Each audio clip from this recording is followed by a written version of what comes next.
So let's talk about, I guess, the big feature this year, the combat rigs. Okay.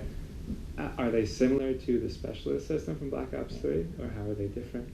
I think there are similarities. When we started making Infinite Warfare, we started exploring class-based combat. We thought that that would be really cool, and we were trying to figure out, in previous Call of Duties, your weapon was the thing that drove your playstyle. It was the weapon that was like, that was your class. Am I an SMG? Am I an assault rifle? Am I a sniper? And we wanted to evolve that, and that's where combat rigs were born. And when we saw that Treyarch was working on Specialists, we saw some really cool mechanics in there that we could kind of incorporate into our combat rigs. And so we pulled some of those over, and then we added onto it. We kept pushing with we had built all these mechanics, these cool mechanics that we were like, okay, where do these fit? How can we facilitate these playstyles? And that's where traits were born. We had these powerful perks, and we're like, yeah, let's give each player this kind of combat-defining or playstyle-defining trait that kind of redefines the way they enter and exit the play space.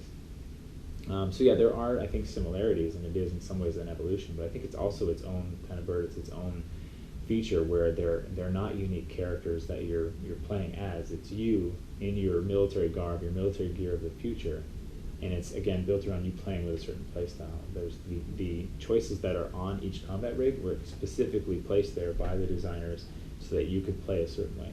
Nice. And you can pick any weapon with each of the combat rigs. You mean like base weapons? Yeah, so like I can pick an SMG and be the You could be the Phantom, and you could run a shotgun if you wanted to. And players will do that, though. You know, I'm the Phantom, but he's got the cloak ability, and so.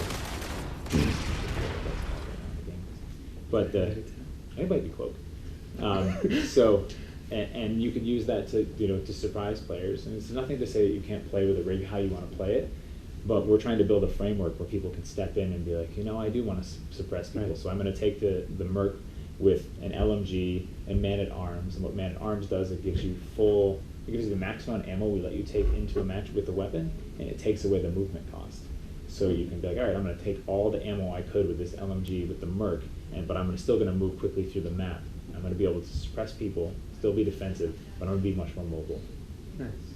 Yeah, because it seems like some of those perks could work in any playstyle. Like Phantom had that rear guard where you can absorb damage and turn around. Yeah, that's useful. Yeah, it fits his theme and it fits his structure, but players will always do that with you, right? They'll take an SMG and they're like, no, I'm going to put a rifle barrel on it, I'm going to engage it long range, I'm going to post up, and I'm going to make it work. I think the really cool thing about these combat rigs is there's so many options, and two, they provide these unique playstyles. Like being able to swap them out on the fly, that's a big difference. Like if you have your staple combat rig, like I'd say Warfighter is your staple combat rig, but you're in a match and you're like, no, you know what? I need the Striker's personal drone or that protects you from grenades because we're playing domination. You can swap on the fly. So by opening up that option, a lot of times we have players at work, they'll set up their classes, they'll be all ready, they'll hop in, and they'll be like, shit, we're playing domination. Oh man, and this map's got some long range, I need to switch to my Phantom. And they'll pop quickly and switch to their Phantom, and then they'll have kind of their Ballista EM3 that they can engage at long range. They'll have their rear guard, so they can basically anchor C while their team fights and protect against flanks. And so I think being able to switch the rigs on the fly is going to protect us a little bit from people getting locked into that one rig. They're going to look at them as new tools that they can change out when they need to.